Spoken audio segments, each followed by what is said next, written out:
Hi. Hello, Hi, everyone. hi, good evening. Good evening from where we are. Welcome. So, this is welcome everyone to the masterclass on the Philippine Book Market.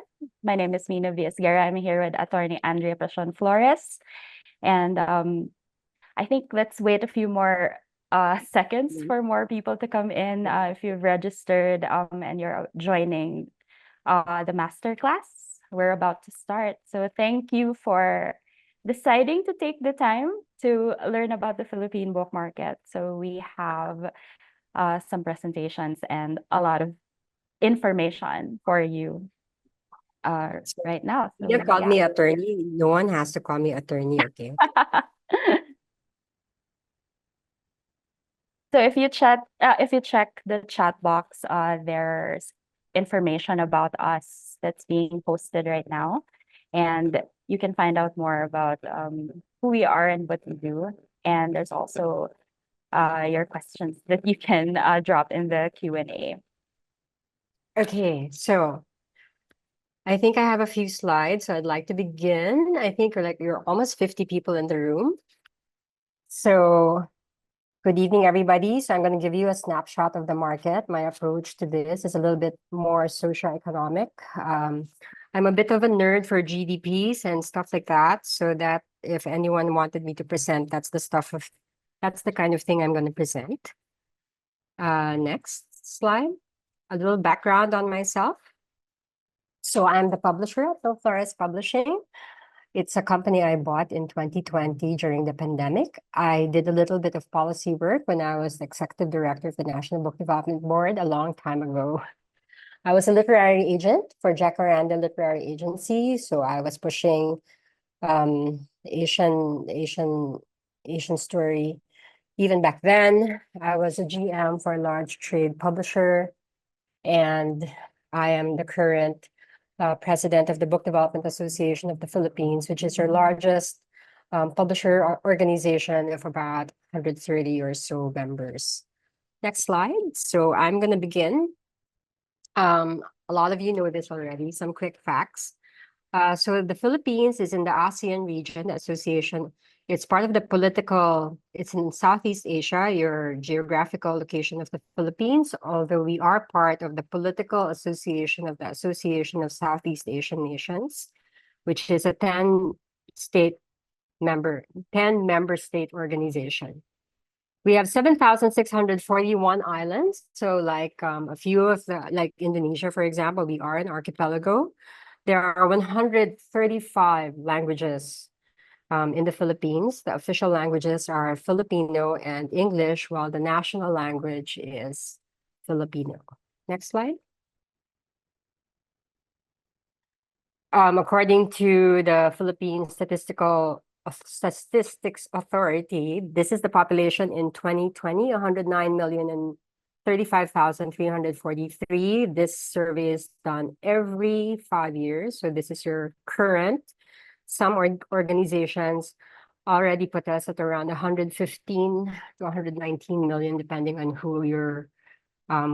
which organization you're quoting. So if you look at the triangle, where it's a very young population, it's right smack in the middle from 15 to 64 years of age, with a very thick bottom for your under 5 up to 15. Next slide. So the population age 0 to 14 is 29%, and you have the biggest population of 65% at the sweet spot of ages 15 to 64. This is called the sweet spot because this is your very employable age group, and this is the age group that contributes more to the economy. So just given the population, so 65 and up is like very small, 6%. So what does this mean? What works with a demographic like this? Children's books would probably work because of the large population of children. The 15 and below is still large at 29%. And you have parents with young children, lots of starter families. I was told by Selena Lee of Scholastic that we are the largest. We have a very big YA market, and for Asia, we had the biggest Harry Potter sales and Hunger Games in Southeast Asia. For trade books, a lot of local language romance and the genres work. That means very commercial titles work. And because of the young demographic, graphic novels also work. Next slide. Okay, so this is the economic stratification of the population. You have 1.4% with a very high income. And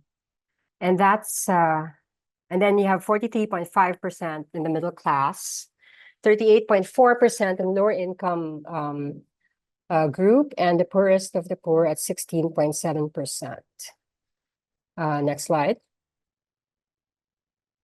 Okay, so the effect of that, I would think, might be that the small base of highly educated people, you have a small base who might be interested in very literary or upmarket titles. So, for example, for literary titles, people are always saying, why are literary titles only at, let's say, at the 1,000 print run?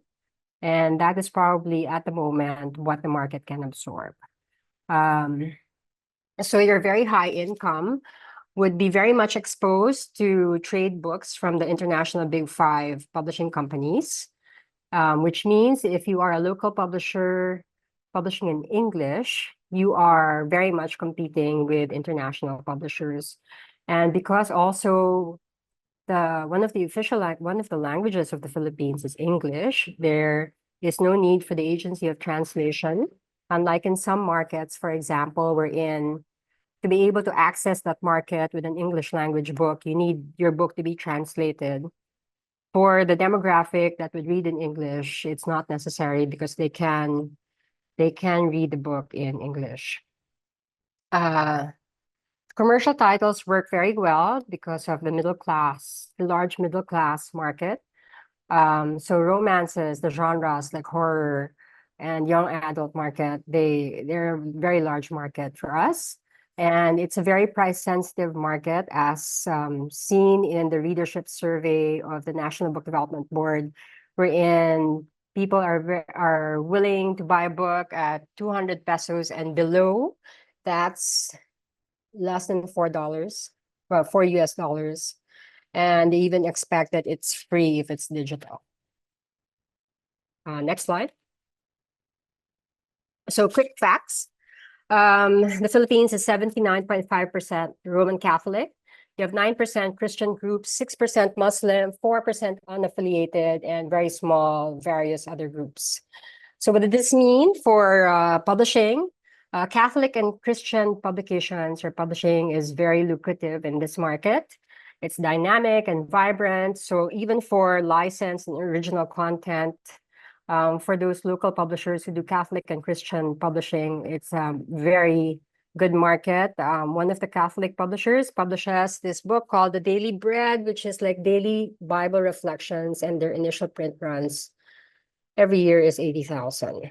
There is a lack of Muslim titles produced by a lot of publishers because of the very small Muslim population, but you do have a few publishers catering to this market.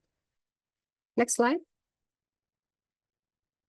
Okay, so the Philippines was colonized by Spain from 1565 to 1898, and the US from 1898 to 1946.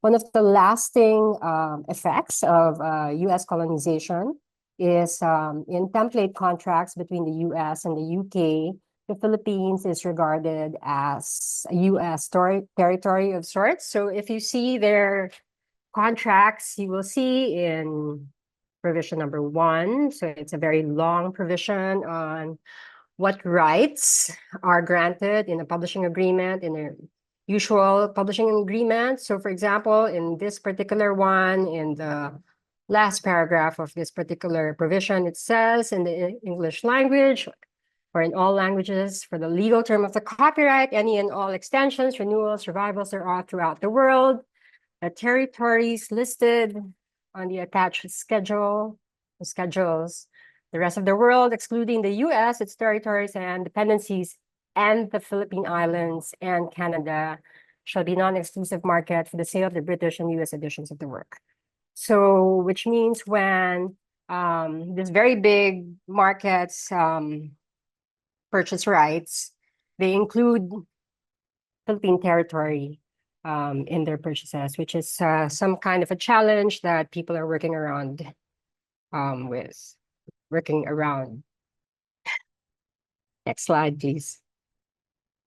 Okay, so imported books in the local brick and mortar physical stores is overwhelming at 24 to 1 local book, and you will find the big five and more in the local bookshops because of the very large English proficiency of the market. Next slide. So these are your physical bookstores. You have National Bookstore with 230 branches, Pandayan Bookshop at 152, fully booked at 41. There's a huge number of physical bookstores as well, independent physical bookstores as well. It's just a matter, I think, of getting the numbers of these bookshops. In my experience for my company, the revenues from the indie bookshops put together are bigger than one of the chains here put together. So they are quite substantial. And you have a lot of independent online booksellers and small bookshops. After the pandemic, I think the pivot to digital shopping or online shopping was very easy for the market. People started to trust buying online, which they were quite uncomfortable with before the pandemic. Now they don't mind paying for shipping. They have become more savvy using online payment walls or payment systems aside from credit cards. All sorts of paywalls have come out, and to service the population, which is a population that is not necessarily that do not necessarily have credit cards, but there are all sorts of other ways to pay have come up to service that sector, and it's been, I think, good for the industry as well. Next slide. Okay, so this is the number of books published in 2022. So all in all, in that year, you have 9,889 titles published, and the most books published would be textbooks. Trade would follow, children's at 743, and then an unmentioned huge number of 1,167. So I think the National Library still has to figure out how to classify this huge number of titles. Next slide. Okay, so throughout the years, you will see that there is an increase in the number of titles based on ISBN numbers issued. I put a little question mark for 2019. I don't understand the sudden drop, which would explain the huge increase in 2020. So I don't know if that's an aberration, but there you are. Next. Okay, these are the numbers for 2023, and there's a slight increase you will see for children's books. We have 1,215 from 743 of 2023. So this is for this year. I'm sorry, this is 2020. This is supposed to be 2023 and 2024. I'm sorry. Okay, so textbooks, there's also an increase. Trade books, also an increase, yet the undetermined number. So all in all, there's a 3.97% increase in the number of titles published for this year. Next. And for this data, you will see that the most number of books are usually published in the local language. And this would be a lot of your romances, which will pull in a huge revenue from the market. Then you have English books, and you have bilingual books, and then your small regional language would follow. Very, it's very low for many of the regional languages. So some of the regional languages I would think are not yet quite viable as a market vis-a-vis the two official languages. Next. Okay, so there are a couple of recently identified issues, and one of them is right after the pandemic. It was learned that 90% of Filipino children aged 10 struggle to read or understand symbol text. This is according to the World Bank. But even before the COVID-19 pandemic, students were already, the Philippines was already pegged at 70% learning poverty. So next, what we have is you have publishers responding to this issue with a lot of literacy books. You have a lot of reading books and supplementary reading materials, basically to respond to that issue. Next. Okay, so I'd like to talk to you about the state of digital in the Philippines, because we are one of the highest we have very high usage of social media in the world, apparently. So this year, they found out that 86.98 million, there are 86.98 million internet users in the Philippines at the start of the year, with internet penetration at 73.6%. If you remember our large population, so this is very big. So that equates to 73.4% of the total population. And that is usually accessed through cellular mobile connections. And the cellular mobile connection is equivalent to almost 100% of the total population. Next. So social media is, the Philippines is a huge social media user. And that's like equivalent to 73.4% of the population. So 86.5, there are 86.5 million users aged 18 and above, which is equivalent to 114% of the total population aged 18 and above at that time of the survey. So at 99.7%, that's almost 100%, regardless of age, total, almost 100% are in social media. Okay, so with more females apparently at 52.3% using social media than males at 47.7%. Next slide. So where are Filipinos on social media? Mainly they are on Facebook. So Facebook says that 86.75 million users were reached in the early part of 2024, or their ads reached 73.4% of the total population. So it says here, Meta says that they only allow people age 13 and above to use Facebook. So they're saying that 99.1% of the eligible audience, because people know that maybe people who aren't 13 yet are on Facebook. So the reach is equivalent to 99.7% of the local internet user base in early 2024. And again, there are more females than males who are on Facebook. I hope it helps in the publishing side, and I will show you a little bit of why social media might be important. Okay, YouTube. So according to Google, YouTube users are 58.10 million in the early part of the year. So 49.1% penetration equivalent to the population.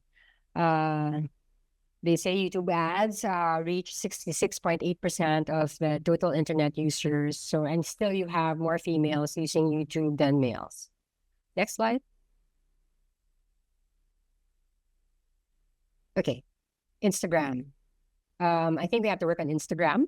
Numbers published in Meta's advertising tool indicate that only 21.35 million users in the Philippines were using Instagram early this year. So Instagram's reach in the Philippines are only at 24.5% compared to the almost 100% of the others. And so, again, still there are significantly more female users of Instagram than male users. Next.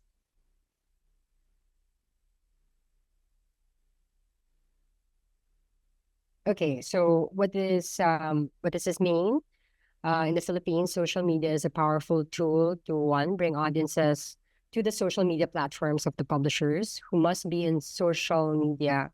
I'm sorry about the typo. To have visibility, it's almost a must to be on social media.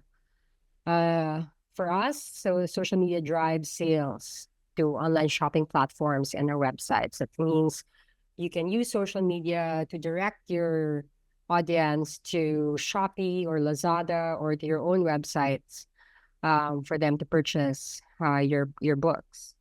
And if you're an author who is savvy in the use of social media, then you can engage with readers and create more reach for your books, because the more engaged an author is this time, the larger the audience, the more he sells or she sells books. Next.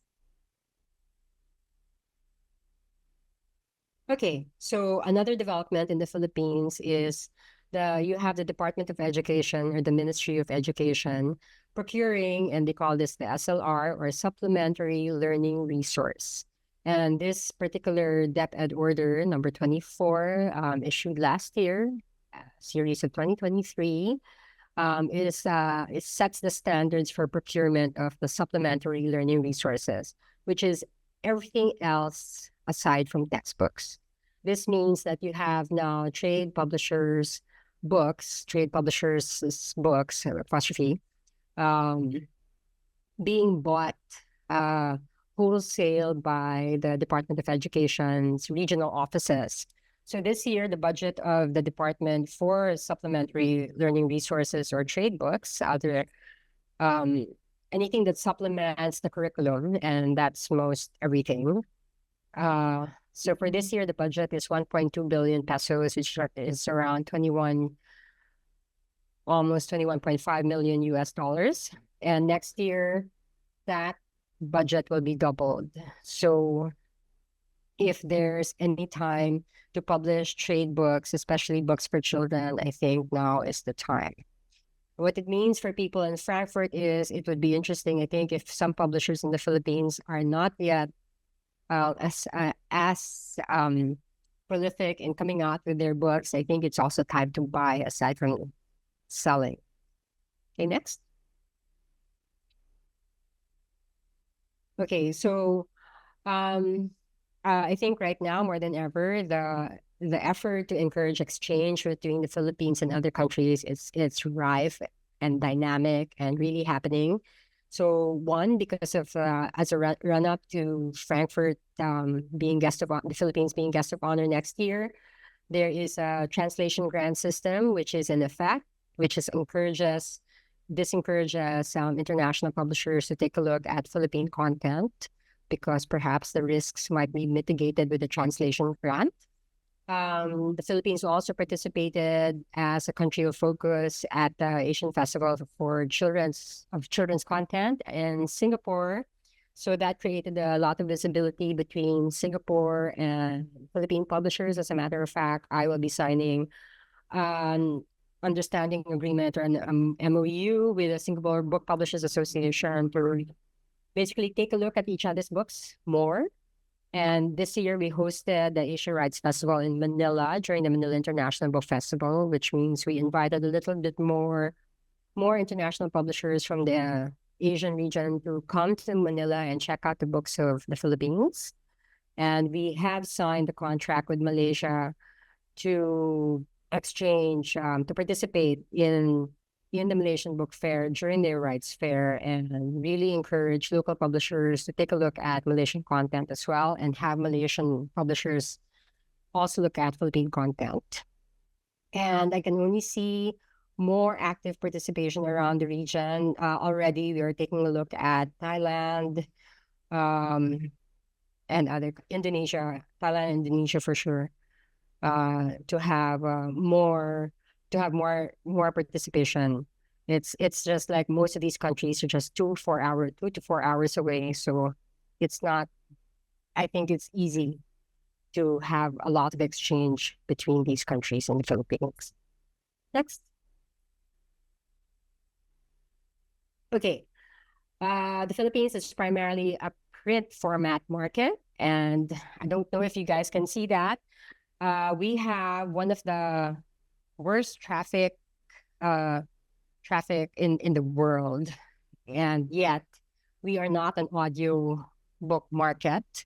And if you see this graph, it's like 2024, you have 5.62 I think percent of the population who stream music, which means they are not quite, the Philippines is not quite most Filipinos do not subscribe to, let's say, Spotify as of yet. I would suspect it's the 1.4% who are doing music streaming, for example. Then they would be the ones also exposed to podcasts, and also would be doing consuming audiobooks. So that's a very small part of the market. Digital formats are mostly tied with educational books, with their learning management systems, or their digital test evaluation kits and all that.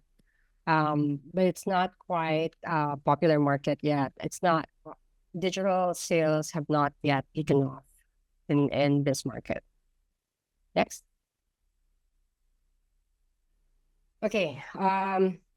Economic growth is certainly expected in the Philippines. In the second quarter of 2024, the Philippines grew at 6.3% in GDP, from 5.8% from the same time last year, and it's one of Asia's best performing emerging economies. We were only second to Vietnam. Vietnam was at 6.9%, the Philippines at 6.3%, Malaysia at 5.8%, Indonesia at 5.0%, and after that, there's China at 4.7%, and the list goes on. Next. So the creative industries contributed a lot to the Philippine economy at 1.72 trillion pesos. That's 7.1% of the country's GDP. And media and publishing and printing activities is where books are classified. We contributed 4.2% of that, or more than half. Next. That's it. So I feel things are looking up. Thanks for listening, everybody. Hi, everyone. Thank you, Andrea, for your presentation. And so I'm next. My name is Mina Esguerra. I'm a romance author, and I'm here to talk about, very specifically, the romance and new adult fiction market. Okay, so this is about new adult and romance in the Philippines. May I have a show of hands, or at least type in the chat, who are romance readers here? If you can just type, me, I'm a romance reader, or have you had hello? Okay, so I just want to know if this is I just want to know who I'm talking to, if you're a romance reader. Next slide, please. So my presentation will be an orientation on the kind of new adult and romance that we create and read in the Philippines. And this is how I'll take you through it. You'll be getting my perspective as an author, and the founder of a community of romance writers, and as a reader and consumer of romance books. And then kilig and the themes and tropes that are popular or at least are trending in Filipino authored romance. Next slide. My name is Mina Esguerra, and I'm here to talk about the huge and thriving segment of the Philippine book market that is the romance genre and new adult category. First, let me tell you about me. I am a romance author. My first book was published in 2009, and I've written and published 28 books since then. Next. I founded Romance Class Books, a community of Filipino authors of romance in English, in 2013. Over 100 Filipino authors have written a romance manuscript through the class.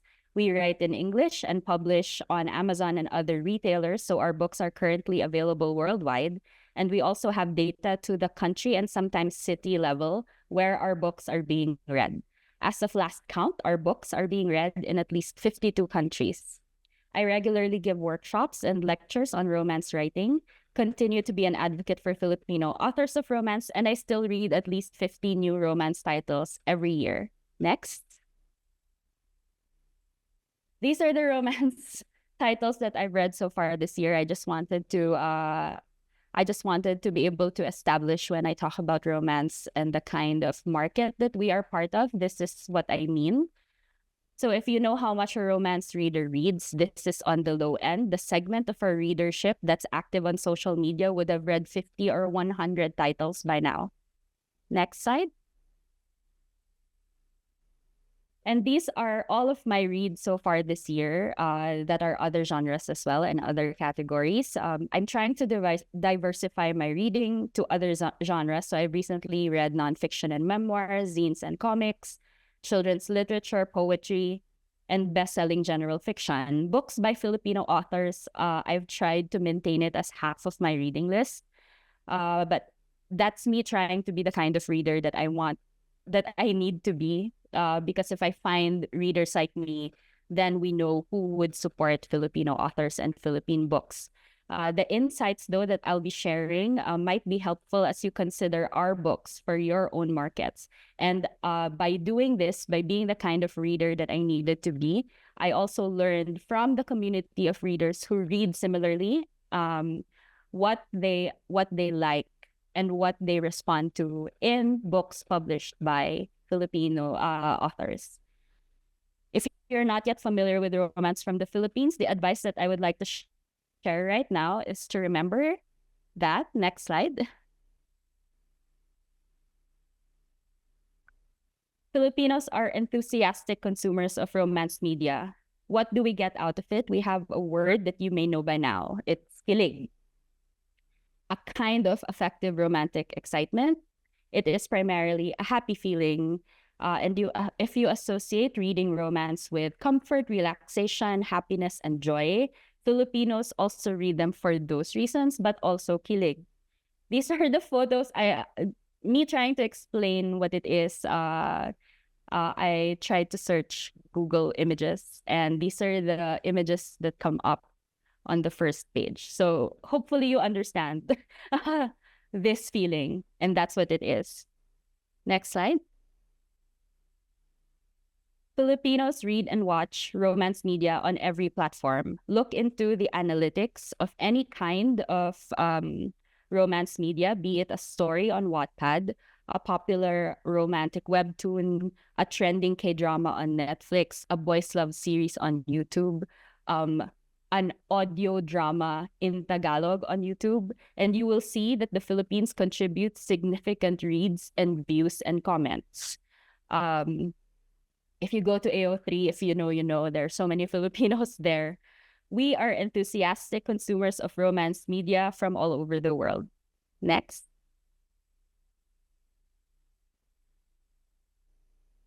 The romance media that Filipinos create, both in Filipino and in English, is in conversation with culture from all over the world. Filipino romance is very diverse and can be very local, but as writers and artists who consume global romance media, we are often speaking about the same themes, use the same tropes, or participate in the same trends. For example, next slide. Pride and Prejudice is a beloved work by Jane Austen and is a popular material for modern retellings. And yes, also Filipino modern retellings. The story of class differences, the choices women get to have being part of an embarrassing family, also naturally fits in the Philippine setting, as portrayed in books like So Yabang, which is Pride and Prejudice in Metro Manila, and Well Played, which is Pride and Prejudice in the Los Baños, Laguna campus of the University of the Philippines. Next slide. Filipinos love the intergenerational family drama, reminiscent of the Mexican telenovelas and Filipino teleseries that are the staples of our daily TV schedule.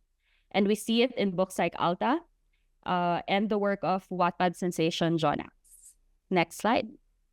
Sorry, there's a storm happening here, so please hang on here with me. Thank you. Okay, next slide. The next slide. Sorry, please return to the previous slide. Okay, thank you. So romances depicting the high school or college experience are absolutely influenced by the lived experience of the authors who are Filipino. But you can also see the formative influence of Taiwan's Meteor Garden, Korea's Boys Over Flowers, Jenny Han's To All the Boys I've Loved Before. And you can see it in the books that are being published and are being written and are very popular. Next slide. The billionaire romance had its moment with 50 Shades of Grey, and Filipino authors who write in this subgenre are very aware of the commentary on class and inequality and what it means to include financial stability in your happily ever after. And these books are examples of not just the CEO or billionaire romance, but also how we've added our twist to it. Next slide. Queer romance is finding its audience worldwide, and Filipino authors are part of this conversation. Based on my experience selling at book fairs and handling reseller orders, some of our consistent bestsellers are the queer romance books. Next slide. STEM, science, medical romance, feminist romances are a popular subgenre of contemporary romance. And if you were wondering if there are romances featuring Filipino healthcare and science professionals, yes, there are. And the authors are actual healthcare and science professionals as well. Next slide.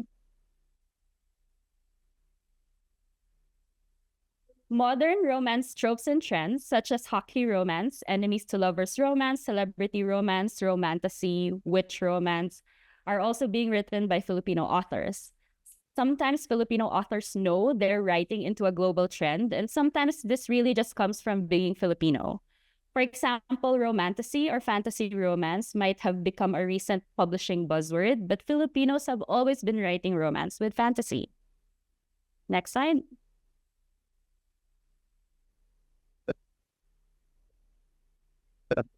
So we also write about being a global Filipino. While we write romance in conversation with the world, Filipinos also write about being Filipino in the world. Filipinos as travelers and also as part of the diaspora. There are an estimated 15 million Filipinos living, working, and studying outside of the Philippines, and romance and new adult is also reflecting their stories. Next slide.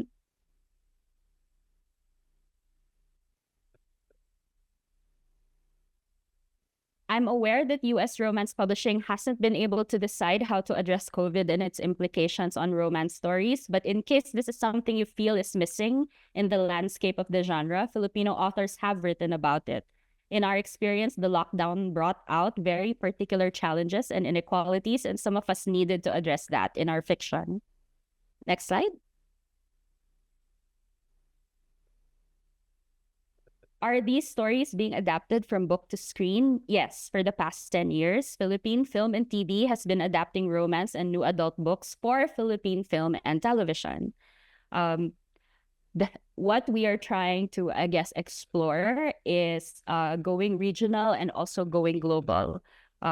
Stories such as The Girl He Never Noticed is a co-production with Singapore, And one of the books in the romance class community called Scandalized is actively being developed with a Filipino-Canadian showrunner.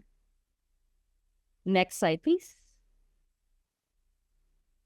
So to recap, the romance and new adult media that Filipinos create is in conversation with culture from all over the world, but we contribute our perspective, our voices, our desires, and the things that make us kilig. Next slide. And here ends my quick tour of new adult and romance in the Philippines. As I said, this is a thriving and diverse and multi-platform segment of our literary world. And what I've been able to show you is just the trends and what we are seeing and just the tip of the iceberg. What I'd like for everyone to take away from this session is that new adult romance by Filipino authors is on trend with global romance publishing. And what we contribute to the genre is our perspective, our kilig. Thank you. And if you have any questions, I would love to answer them. Thank you so much, Liz, for sharing the slides. I'm checking. I think I've answered a lot of the questions. So most questions should go to Mina. Okay. So I'll answer the question, is there a market for sci-fi? Yeah. Let's pick the so in the chat box, in the Q&A box, there's a question, is there a market for sci-fi romance? Yes, there is a market for sci-fi romance. There is a subgenre of romance that is very specifically, very wildly sci-fi. So yes, there is. But I think the main thing though for romance is it has you have to decide, I guess, if you're writing a sci-fi romance, it is a romance. So it's not just sci-fi that has a romance subplot. If you're writing for the romance reader audience, romance is the top, is your A plot or your main plot.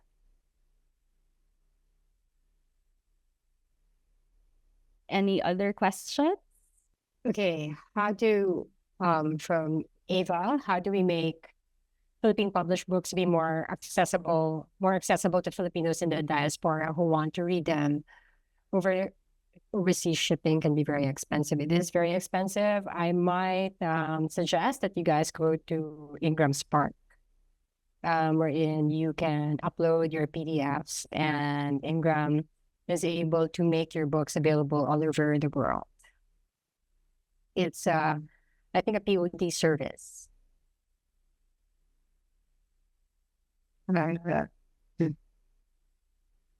Are publishers in the Philippines interested in doing co-editions or imprints for children's books with international publishers? Such as, I guess it is Osborne, Igloo, etc., to be sold locally. I think so, yes. I think many publishers have done either co-editions or have purchase rights for sale of books in the Philippines. Yeah, the answer is yes. Can we share the list of children's books going to Frankfurt? I don't have it right now, but yes, it can be shared. But I think that information might be available from the National Book Development Board, and I think we have two of them here in the room. I'll answer a question from anonymous attendee. Yeah. What's still on your wish list for the romance publishing sector in the Philippines? I have a lot of wishes, but maybe something I'd like to share, if there's any author in here, is a lot of romance publishing in English, meaning the ones that the books that can easily be published on Amazon or made available to an international market. A lot of them are Manila centric, set in Manila, I mean. And if you're an author and you feel that that's what you think you should write, that's not the case. Definitely write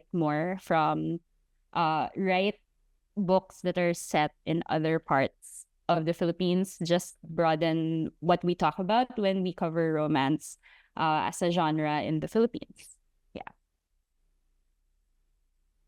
So I'm answering Renato's question. How big is the children's market now in 2024? If you look at the demographic, 29% of the population is 0 to 14. 29% of around 110 million. If you look at PSA numbers, or 115 million is a pretty large number. Children's books in the Philippines is primarily sold institutionally. So I would say very big. Why? Because if you're able to sell to the public sector through the DEP end, through their library hubs or school libraries, I think it could be a very lucrative market. Are most I'd like books to add. written? Oh, please continue. Yeah. Yeah. Are most books written by Filipino authors written in English or Tagalog? Are there ways to cross more Tagalog written books, to access more Tagalog written books? I think many authors write in both languages. I think if we are able to translate more regional languages into English, yes, I think we would be able to access more books. And I think perhaps a grant system towards that effort is very important. So answering a question. Why don't you from answer the killing question? Well, I'll answer both. Okay, what topics has Philippine romance not explored yet? We lack a lot of what is considered underrepresented stories.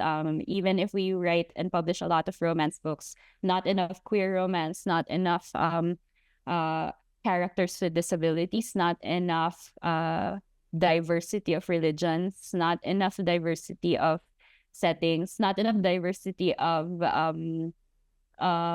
just the people. So if we're writing a lot, there are areas that are still underrepresented. So yeah, it's a long list. And then there's another question: is kilig based on a traditional emotion unique to the Philippines, similar to Korea's sitlo or Japan's wabi-sabi? And does this emotion make Filipino novels more special in some way? I'm not, I'm only familiar with wabi-sabi. I'm not familiar with the Korean term. I hope somebody in the comments can mention if you're familiar with all three, how they're different. But the way I describe, there is a Filipino scholar of romance and romance literature named Andrea Pasion-Flores, who actually writes and studies kilig. And the way that she presents it is how it's not just something that the book imparts. It is something that you feel when you read the book. And the authors don't actually have to know what kilig means. But this is the layer of meaning that we add to it and the experience that we add to it as Filipinos, and it's shared.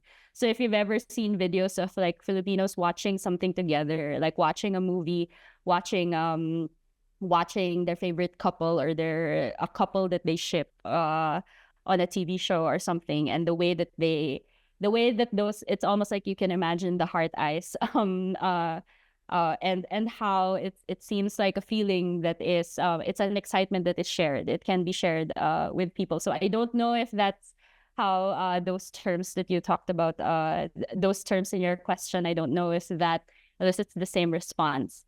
But yeah, but that's the main thing about Filipinos and Filipino romances and how we experience just this kind of media. Okay. Are there any restrictions in importing books into the Philippines? Do local distributors need a license for this?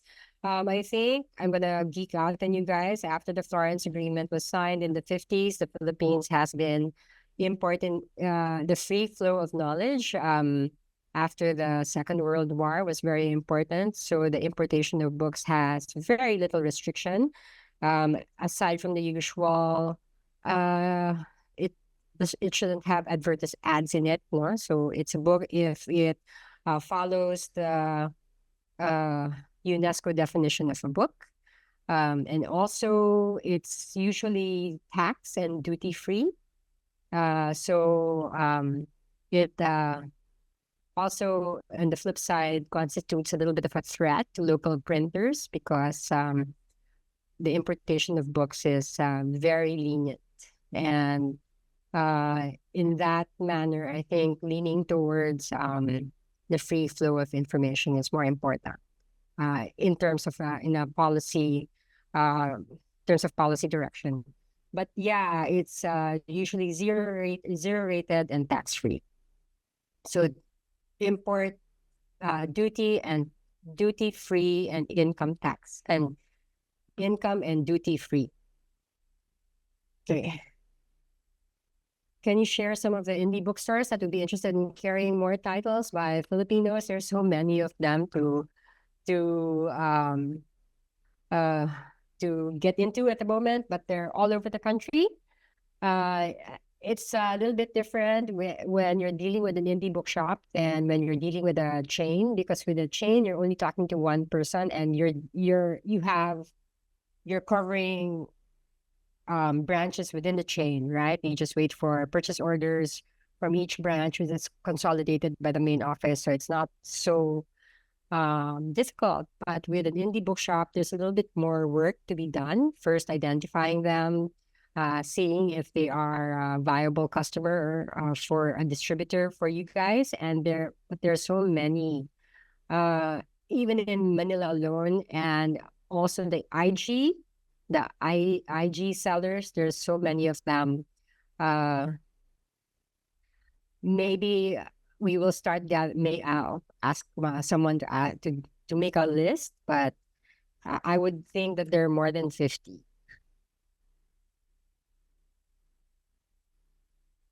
Yes. Is there a fellowship program in the Philippines to encourage rights exchange? Yes, we just started one. It's called the Asian Rights Fair, SIAD. And it's going to happen. The first one is done here this year, the Manila International Book Fair, and hopefully it will happen annually from here on in. So September. What would you say is working well on the cover, like colors? As you said, color edging isn't so popular yet. How about for romances first? Well, I think of this. Do you have certain covers that work? Mina, for romance. We have like so illustration is currently the trend in romance. So there are artists who are popular for illustration. Like a lot of the US romances have an artist style. The artist that kind of originated that style is Lenny Kaufman, and then here a lot of artists are actually emulating that style. And for colors, it looks like a lot of pink and purple. it looks like a lot of but it is branding, so it's a branding decision. I think mostly what works on a romance cover is what fits the book, what fits the author brand, and something that I guess a lot of people are associate with being a romance cover. So for our books, I like colorful, bright colored covers. I think the very sophisticated designs don't quite work yet in the Philippines. Like I really love the cover of the new Salman Rushdie book, Knife, but for some reason I don't think it might sell in the Philippines. It's very clever, and I think it's beautiful, but maybe more of the jeepney colors. The jeepney is your traditional public commute in the Philippines, and that's usually super colorful. And I sort of think of the shelves of the bookshops, for example, fully booked, their shelves are black. So I kind of veer away from black and brown. And a long time ago, people said, a white cover usually won't work because when people touch it, they'll smudge the cover and no one would like to buy it anymore. But if your cover is glossy, I don't think it really matters. Or most of the books, most bookstores want their books shrink wrapped or in bags that can be opened and put back in. The book can put the book back in. So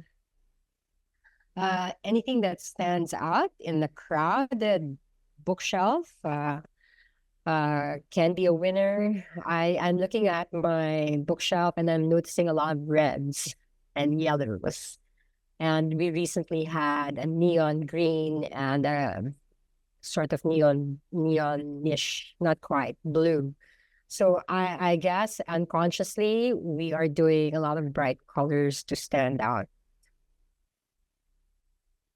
Uh, you mentioned that educational materials for children's literacy are important. There are literacy books in English and Filipino languages being published at a similar rate. It seems that literacy strategies might be different between the two languages. So for me, for example, my literacy book is in the local language.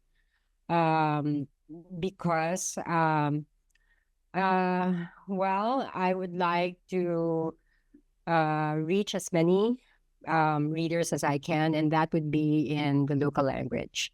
I think there was for a time a push for the mother tongue. There was a mother tongue program, and but again, there weren't enough books to sustain it. But I think in terms of literacy, I think the local language push is important in that aspect.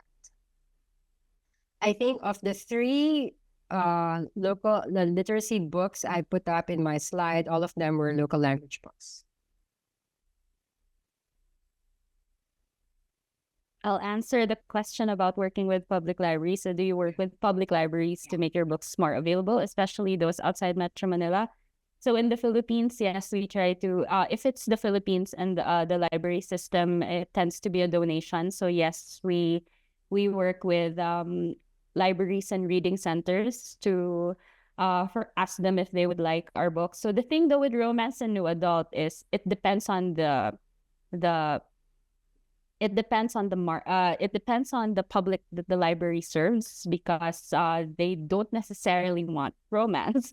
That's the thing. So if their focus is children's books or literacy or something that is educational, and usually that's what the calls for donations are for. Romance is not really top of mind for them, but we do work with public libraries and donate when they ask for it. And also the National Book Development Board has a program called Book Nook. They've purchased our books, and we because they chose the books that are in that program and in those distribution and reading centers. They can properly categorize where those books go and who gets to read them.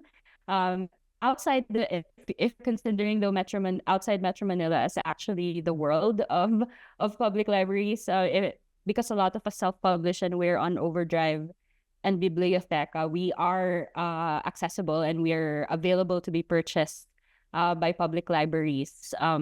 If not Metro Manila, then in other parts of the world. And as of my last count, we're in more than 95 public libraries, at least the libraries that are in Overdrive. Okay, I know that there's 1,600 public libraries in the Philippines. I have a few purchase orders from the National Library, so I do know that the public library system they do purchase books, but you also have the school libraries, the private school libraries, who also buy books from trade publishers at least. Yeah. So yes, the library system, they do buy books. Do we have our own paper making industry? We have a printing industry. I think we are not a paper making country. I think we import pulp. So I feel that printing in the Philippines is expensive.